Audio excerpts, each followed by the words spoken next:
Bom dia.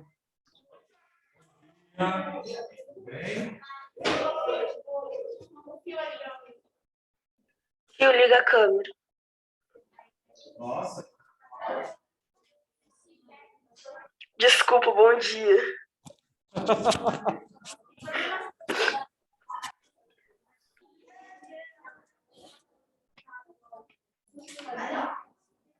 Bom dia, pessoal. Tudo certo com vocês? Bem-vindos. Ótima quarta-feira.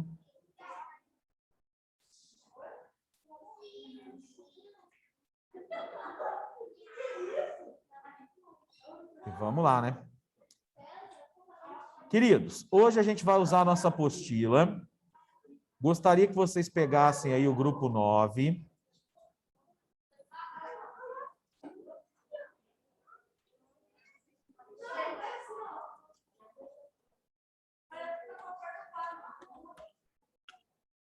Na página 390.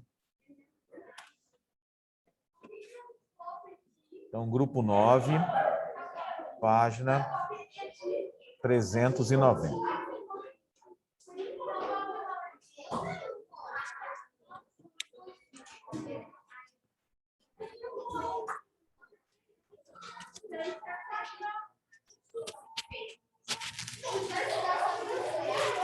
Oi?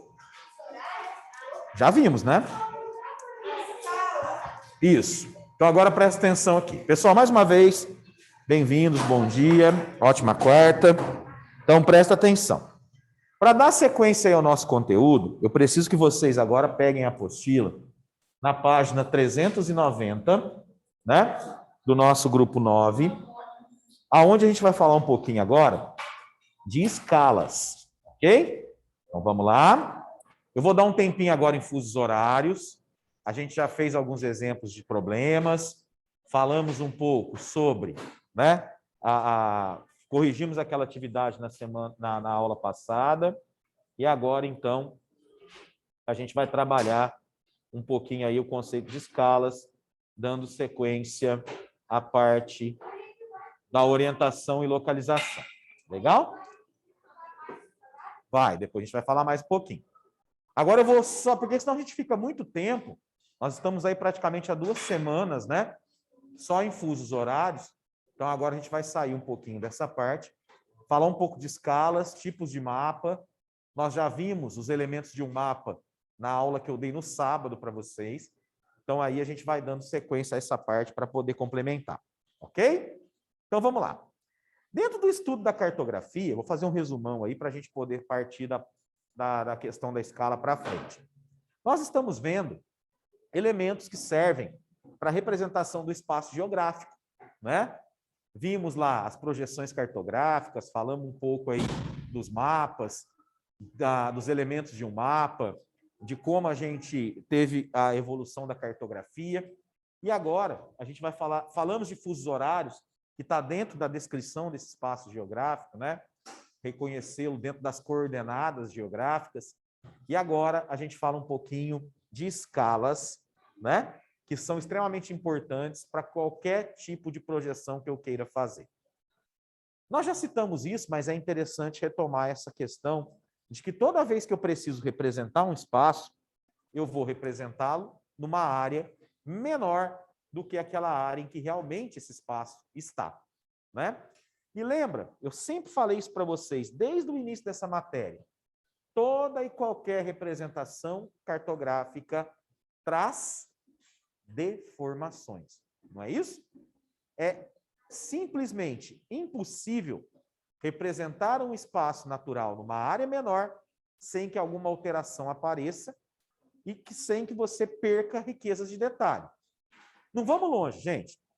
Se você for no alto de um morro, digamos que é um morro muito alto, que você tem uma visão incrível no entorno, e você vai fazer o quê? Uma observação daquela área. Beleza. Você observou aquela área por completo. Aí alguém fala assim para você, ó, tira uma foto e traz para mim. Você fala, legal. Você vai tirar uma foto daquela área que você estava observando. A tua foto vai contemplar o espaço inteiro? Não. Tá vendo? Ela vai retalhar, recortar uma parte daquela paisagem, aonde tem o alcance da sua câmera, e pronto. Quando você está lá, você tem uma visão muito mais ampliada daquela localidade. Assim é uma representação cartográfica. Quando eu estou olhando o espaço natural, ele é uma coisa. Quando eu vou fazer a representação, ele é outra. Certo? E cabe a esse cara aqui, ó, a escala, né, fazer essa redução do espaço natural para que caiba dentro de uma área reduzida. Certo? Tá tudo certinho aí no fundo, pessoal? Tá tudo tranquilo aí? Tá? Beleza. Depois vocês contam a piada para eu rir também aqui, tá? Gente do céu, é um faniquito. Eu falo uma coisa, ó, é época de aleluia, né? Não é? É, deve estar subindo as aleluia ali. Amém, irmão? Então vamos lá, presta atenção aqui. Se eu perguntar para a pessoa assim, o que eu falei até agora? Aí você vai só escutar, agora na época de grilo, é de cigarra, né? Porque olha, ela não está nem ligando nem.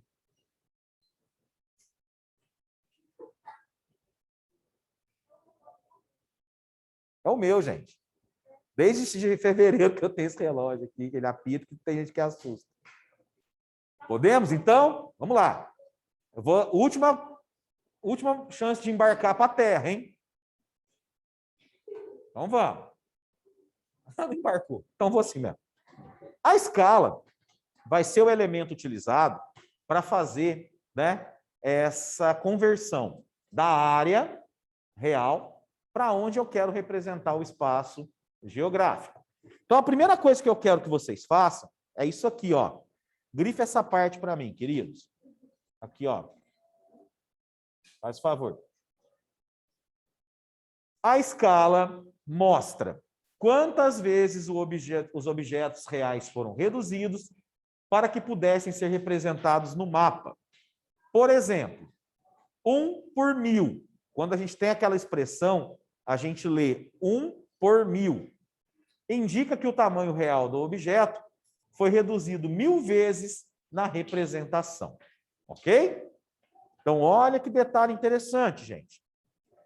Toda escala mostra para nós quantas vezes uma área, um objeto foi reduzido para que ele fosse representado. Ele vai vir expresso de duas formas. A gente vai ver a escala gráfica e numérica. No caso aqui, a gente tem a escala numérica, que ele vem em proporção, tá certo? Então, tá lá para nós, ó, 1 por 1000. Esse é o exemplo que ele está dando, correto?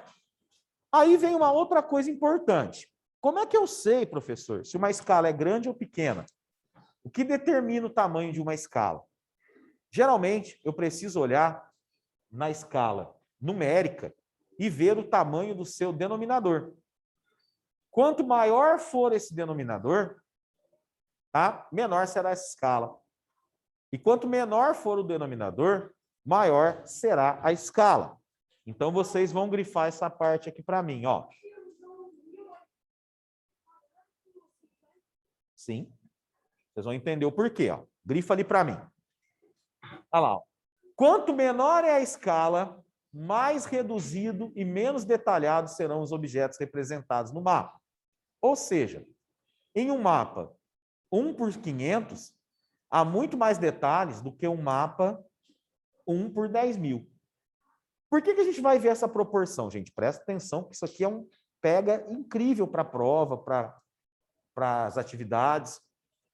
Se a escala é a redução do tamanho real para aquilo que eu quero representar, pensa comigo, quanto mais eu reduzir, menos detalhes esse espaço vai ter, não é?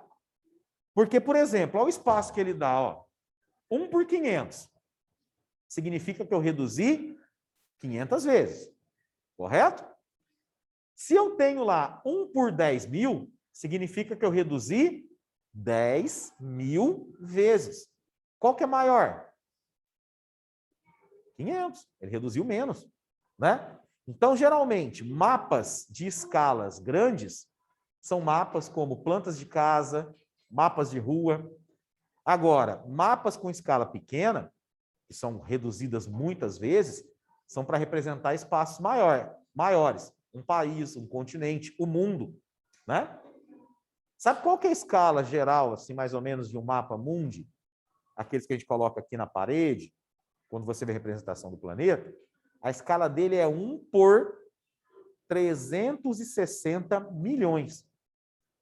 Então, significa que para aquele espaço ser representado, ele foi reduzido 360 milhões de vezes. Olha o tamanho, né, cara? Então, a gente percebe essa questão, tá? Oi. Isso, exatamente. Tá vendo? Então, quanto mais você aumentar, menos detalhes você tem. Quando você pega a câmera do celular e vai abrindo para dar o zoom, você não vai perdendo o foco da imagem. Ela vai ficando distorcida. Exato. O menino gosta de mim. Oi?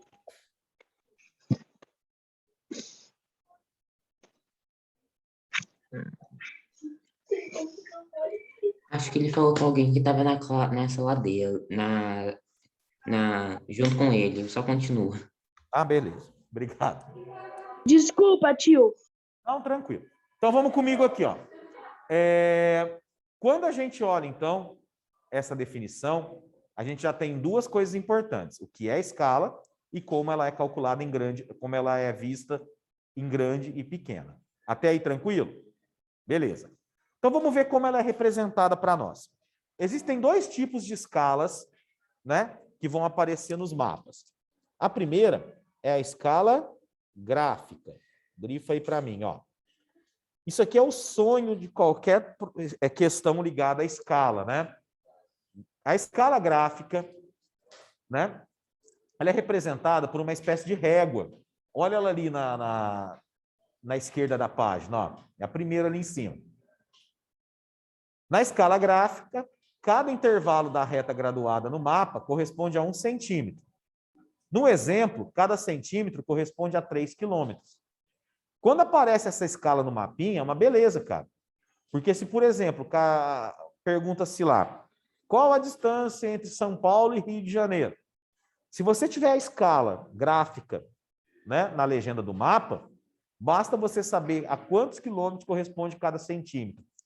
Observa quantos centímetros você tem entre São Paulo e Rio e faz o cálculo tranquilinho, certo? Então, essa é uma beleza, porque ela te dá valores diretos, né? Então, observa lá, ó. Se te aparecer uma escala gráfica como a do exemplo, ela vai estar na legenda daquele jeito, ó, 0, 3, 6, 9. Significa que cada centímetro no mapa corresponde a 3 quilômetros no terreno real, tá?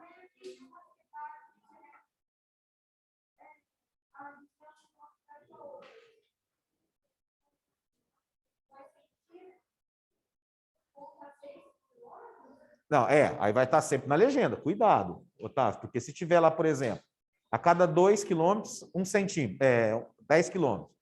2 centímetros, 10 quilômetros, um exemplo. Mas tem que fazer nas conversões. Tem uma escala, tá? Às vezes eles são bacanas e trazem, assim, valores quebrados, né? Pode estar lá assim, cada centímetro, 365 quilômetros. Aí você faz os cálculos, né? Então, a legenda que vai te responder. Mas é muito bom, cara, quando aparece a escala numérica, gráfica, perdão, porque ela te traz valores diretos. Então, é só fazer a conta facinha ali, você já olha diretamente e faz. A numérica, ela já é um pouquinho mais complicada, porque a gente trabalha com conversões. Vocês já estão fazendo isso em matemática, não estão?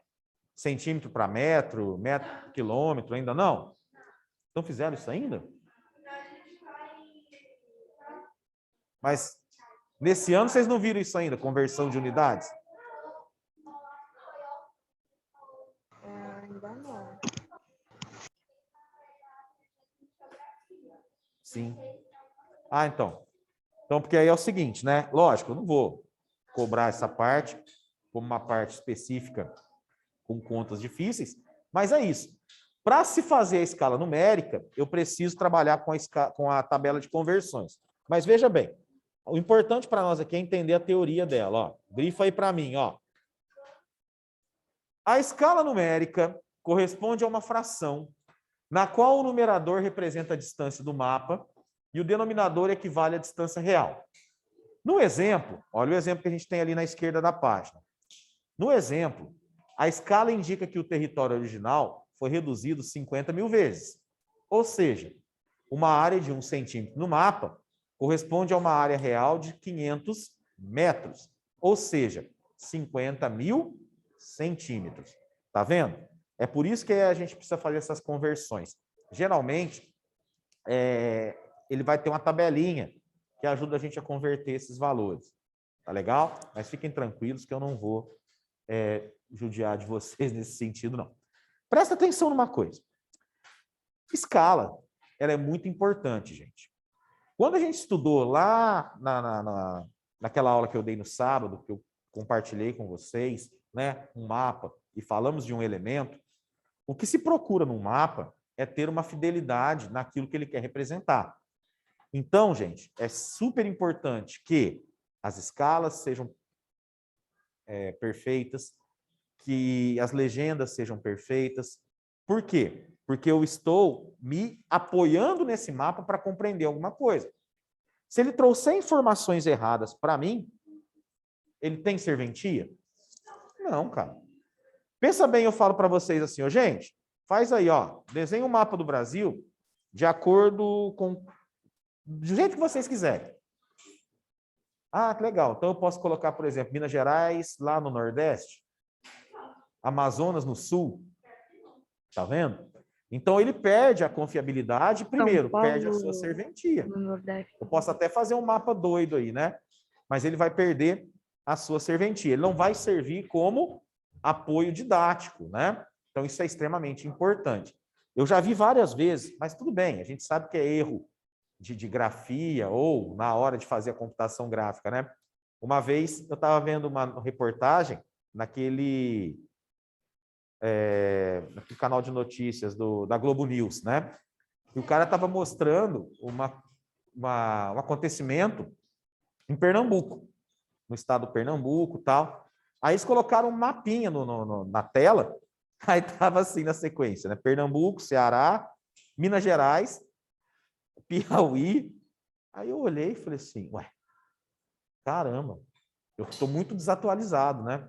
Eu nem sabia que Minas Gerais já estava no Nordeste, cansou de ficar aqui no Sudeste e migrou para lá, né? Aí, lógico, foi uma grafia errada. Isso acontece muito, né, gente? Esse dia para trás foram dar uma previsão do tempo lá no Bom Dia Minas, lá em Guaxupé passa o Jornal de Minas Gerais. Na cidade ia fazer uma mínima de 15 e uma máxima de 335 graus. Era 35, né? Colocaram 3 a mais. Eu falei, nossa, quem tiver parente lá, despede. Né? Porque, literalmente, os caras vão cozinhar. Né? Como é que tá aí? Tá quentinho? Ah, tá 335 graus, né? Tá. Amplitude térmica gigante, né? De 35 para 335, de 15 para 335, né?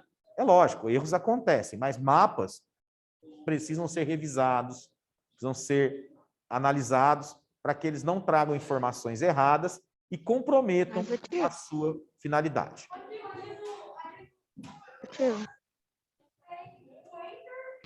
Sim, só um minutinho.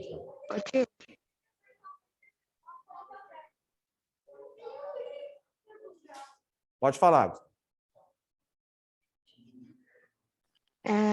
Mas o apresentador que falou ou... Não, aí viu que estava errado, corrigiu, né? Falou, olha, está errado aqui, são 35 graus. Mas assim, não deixa de ser pitoresco, né? Porque o que acontece? É muito comum, né, gente?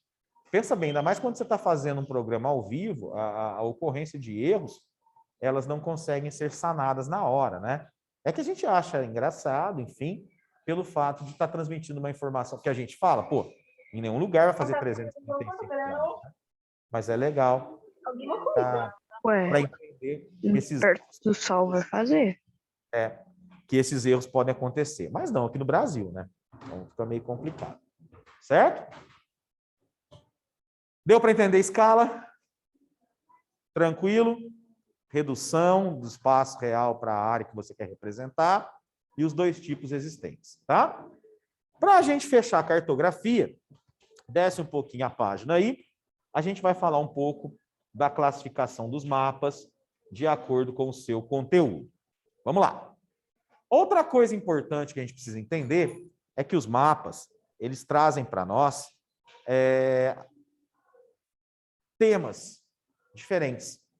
Cada mapa, ele representa algo específico. Eu posso ter um mapa político, na onde eu tenho lá os estados, os países, os continentes.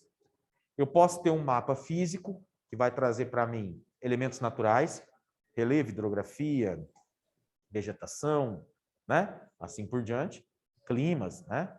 Eu posso ter um mapa temático, um mapa econômico. Isso vai depender muito daquilo que eu quero representar.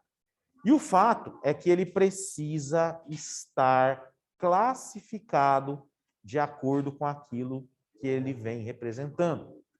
Porque senão vira o quê? Uma terra de ninguém. Se eu quero um mapa e ele precisa me passar uma informação, ele já tem que, de primeira mão, falar, olha, esse mapa é de tal assunto. Beleza? Então, vamos lá comigo, ó. Os mapas podem ser classificados de acordo com o conteúdo. Começamos pelo primeiro aqui, ó. Mapas topográficos. Vamos lá. Importante isso aqui, ó. Grifa para mim que vai ter alguns elementos aí que a gente vai ter que discutir. Os mapas topográficos permitem identificar o relevo e as altitudes das áreas representadas, como as alterações no relevo representadas.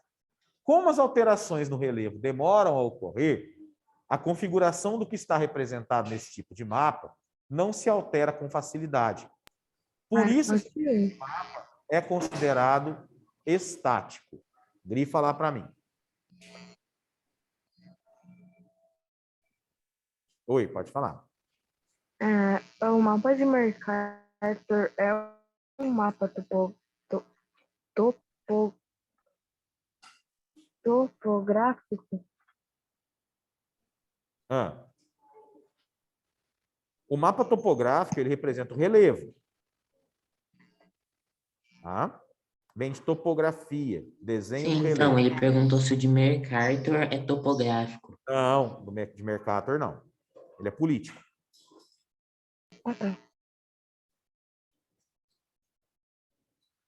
Olha que detalhe importante. Se ele é um mapa topográfico, inclusive ele já traz ali o título Relevo Mundial. Não traz? Sim, né? Olha que detalhe importante. Esse mapa, ele tem, além da característica de ser um mapa físico também, né? Ele está representando um elemento da natureza, que é o relevo. Ele tem uma outra característica importante. Ele é considerado um mapa estático. O que é uma coisa estática, gente? Se eu falo, por exemplo... Você vê que fica desnorteado. Estático seria mais ou menos aí comparado... Parado, muito bem. Isso aí. Ah, legal, mas todo mapa é parado, né? Não vai sair correndo, né? Mas essa função aqui do mapa estático, ele está muito bem explicado aí, que ele diz o seguinte: como o relevo não se altera com facilidade, esse mapa é um mapa que ele vai servir por muito, mas por muito tempo mesmo. Se você pegar um mapa lá da Cordilheira do Himalaia, onde está o Monte Everest, enfim, de 200, 300, 400 anos atrás, e comparar com o mapa atual, ele vai estar com as mesmas características. Lógico que modificou aí a forma de representação, se modernizou, tudo mais. Mas ele não vai mudar. Por quê? Elementos naturais, como o relevo, por exemplo, ele leva muito tempo para ser alterado. Então, eu posso utilizar, por exemplo, esse mapa que vocês estão vendo aqui, ó, ele ainda vai estar aí atualizado por séculos. Dificilmente ele vai mudar. Ah, mas o que pode mudar um mapa topográfico? Um terremoto de grandes proporções. Pode alterar? Pode.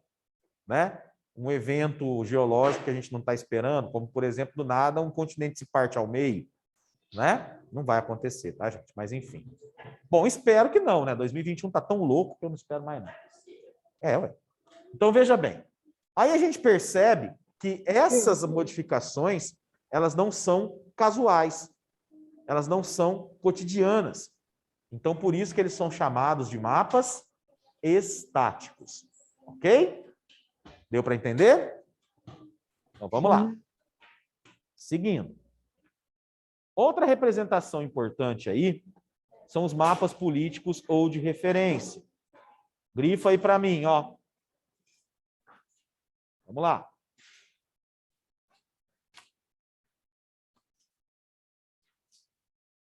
Mapas políticos ou de referência.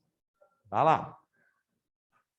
Os mapas políticos ou de referência apresentam, em geral, as unidades político-administrativas de determinada área, como as fronteiras entre países, divisões de Estado, municípios ou mesmo regiões. Esse tipo de mapa também é chamado de mapa de referência, porque podemos criar outros tipos de mapa com base nele, como os mapas temáticos. Tá? Então, por exemplo, político, porque ele geralmente vai trazer a divisão política de uma região, estados, países, municípios, etc. Referência, porque eu posso usá-lo como referência para o mapa temático. Eu quero falar da indústria da região Sudeste. Então, eu destaco a região Sudeste e estou falando da indústria dentro dele. É um tema, depois a gente vai falar sobre. O que eu quero que vocês coloquem aí, anotem na frente, da onde vocês grifaram, certo? É que esse mapa, coloca aí para mim, não é estático. Então, anota aí. Os mapas políticos ou de referência, eles não são estáticos. Tá?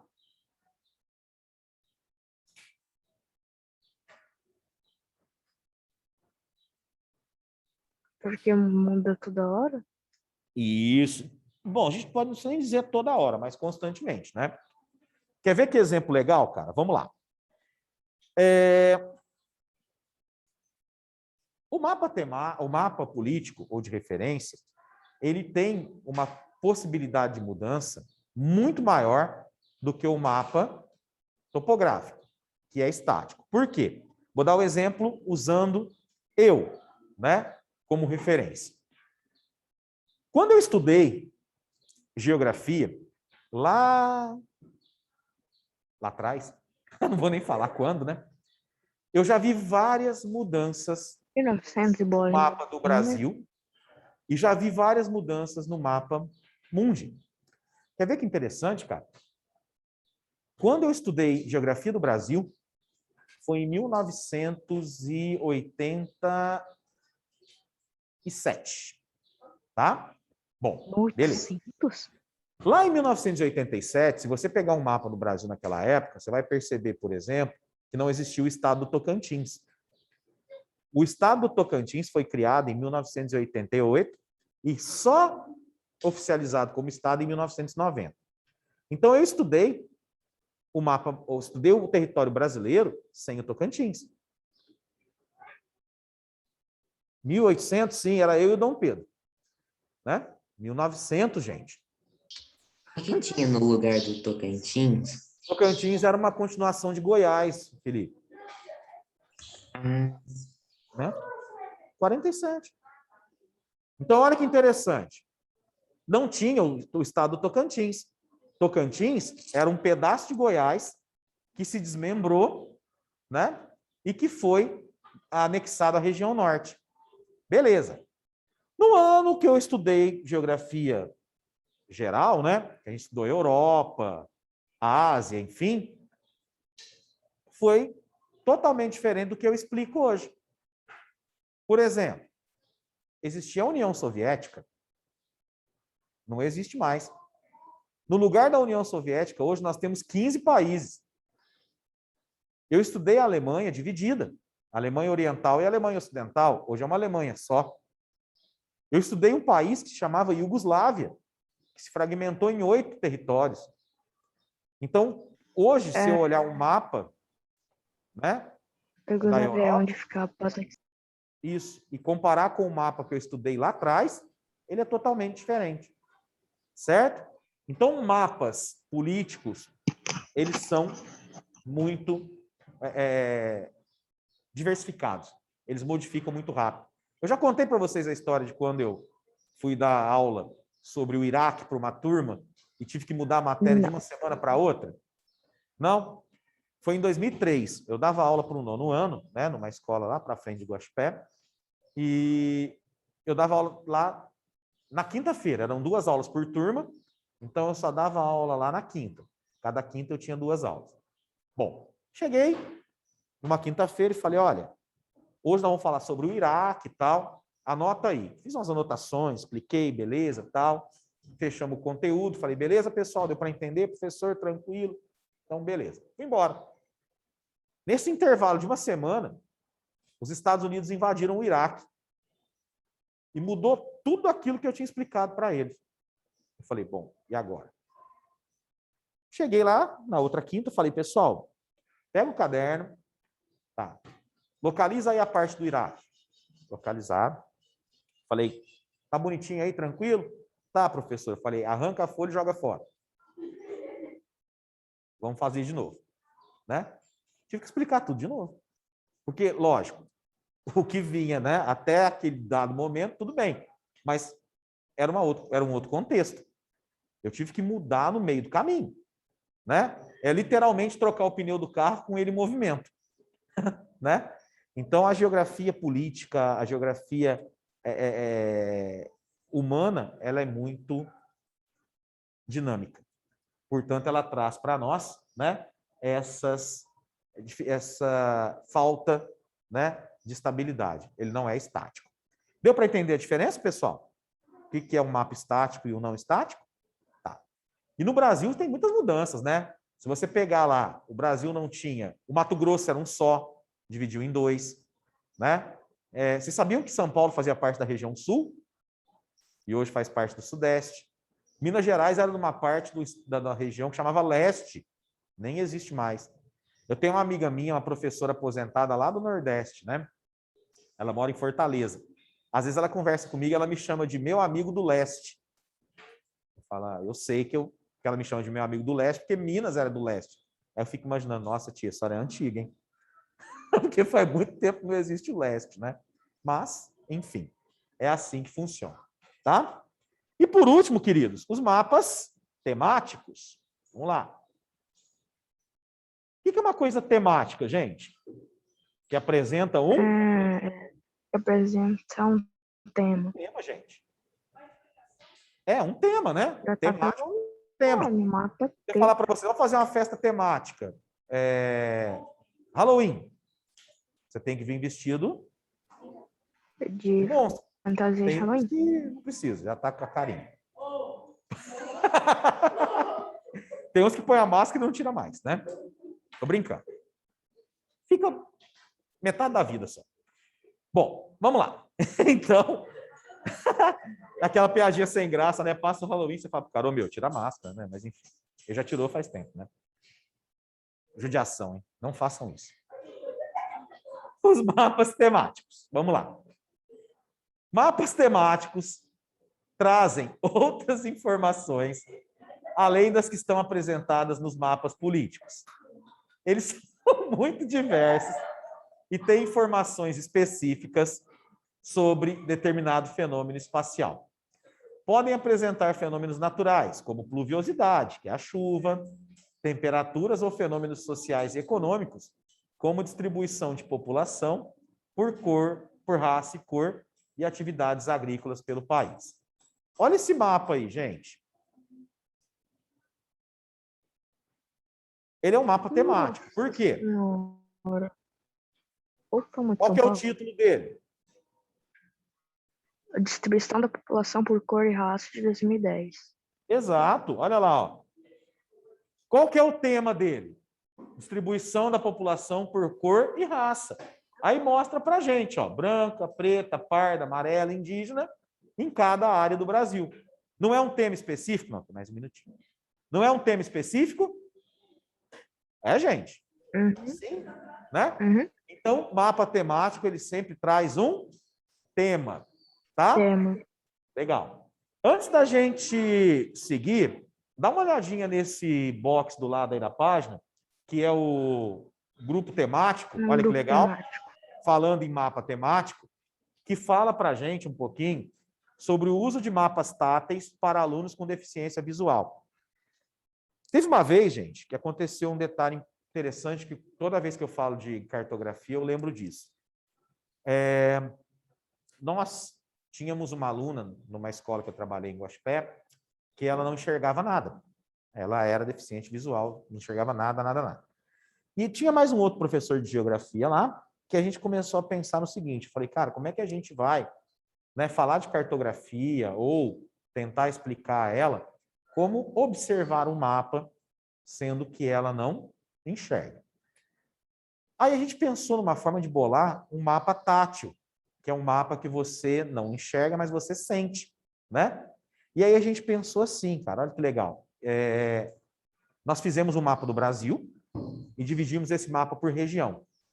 E em cada região, a gente colocou uma superfície diferente para ela sentir pelos dedos. Então, onde era a região norte, por exemplo, a gente colocou uma lixa dessas que a gente usa para lixar a parede. Aonde era a região sudeste, a gente colocou fios de barbante. Aonde era a região centro-oeste, a gente colocou pedrinhas. Né? E foi explicando para ela, ó, tá vendo? Onde você está sentindo isso é tal região. Aonde você... Ela falou, nossa, primeira vez que eu tenho a noção de como é a divisão do território brasileiro. Uma coisa tão simples, né? Mas que até então ela não tinha essa noção. Ela estava no 8º ano, né? E até então ela nunca tinha tido essa noção de como é. Hoje a gente sabe, né? Tem os mapas em braille, enfim. Mas não é tão fácil, né, gente, ter acesso, principalmente em escola pública. Você sabia que hoje as estações do metrô têm os mapas da região do entorno, os mapas táteis, né? Tem. Na hora que você desce em determinado local, a pessoa Por isso que passa tem ali o aquelas dedo. bolinhas. Isso, exatamente. Né? Isso. Tem. No Banco do Brasil também. Para a pessoa se identificar dentro da... Isso. Dentro da agência, né? Tem. O chão ele é projetado, exato. Sabe, gente, o que tem acontecido muito? A gente ainda está muito atrasado com relação a isso, mas estamos caminhando, né, para uma inclusão, né?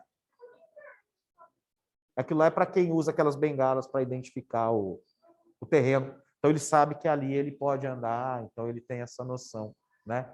E tem aqueles pisos que não derrapam, né? Com aquele formato. Né? Ô, gente, mas é assim, eu sei que é muito complexo, né?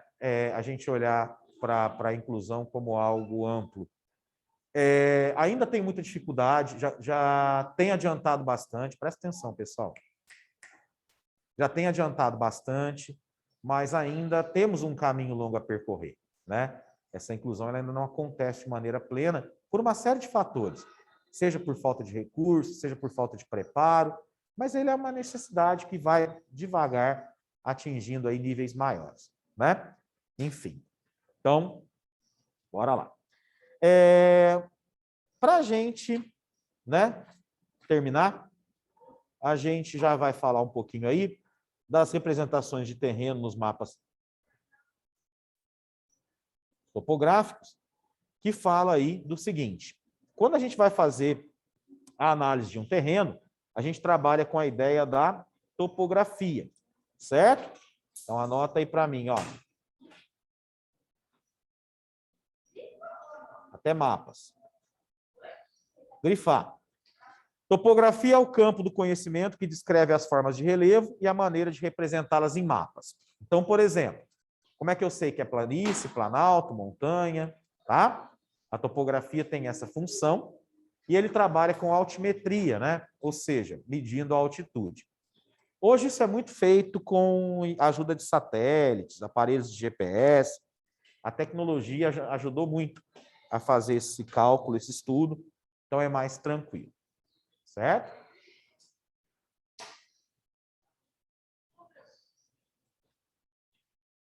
E a gente tem essa altitude medida por isso aqui, ó. Mas eu tenho uma raiva desse buraco aqui que ele não deixa a gente mexer.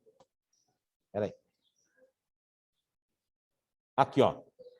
O principal dado de um mapa topográfico é a altimetria, ou seja, os dados referentes às alturas do terreno representado. Para reproduzir a altimetria de um terreno, esses mapas utilizam um padrão das curvas de nível. Curva de nível, cara, é isso que vocês estão vendo nesse mapinha aqui, ó. Tá vendo que bonitinho? 100 metros, 200, 300, 400 e assim por diante. Certo?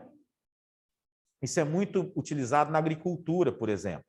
Quando o pessoal vai fazer altimetria, topografia do terreno, para saber se ali dá para usar maquinário, se ali eu posso plantar sem correr o risco da chuva levar minha plantação embora, né?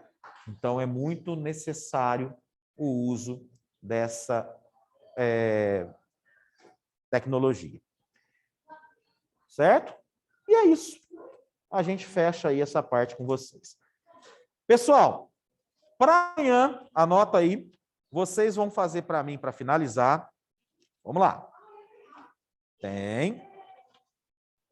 Lá no grupo 9, páginas 398 até a 401. Então, anota aí. Vou passar no chat aqui para vocês. O pessoal daqui também anota. Ó, vou compartilhar ali. Só um minutinho. Vamos lá. Para amanhã.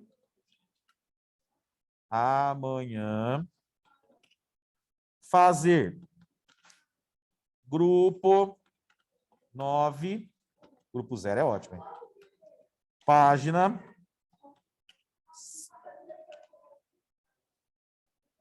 498 até 401.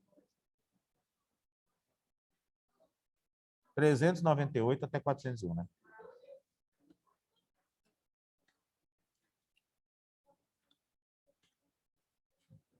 Legal?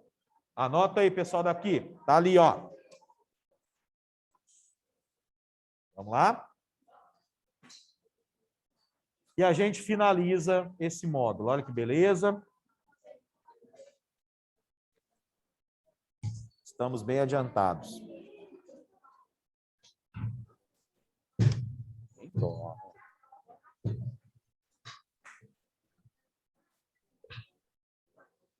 Acho que se for falar, você é o primeiro que já vai começar a apostila 10.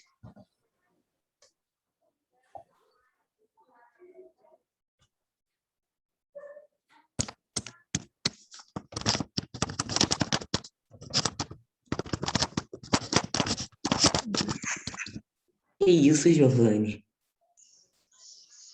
sobreviveu, Giovanni?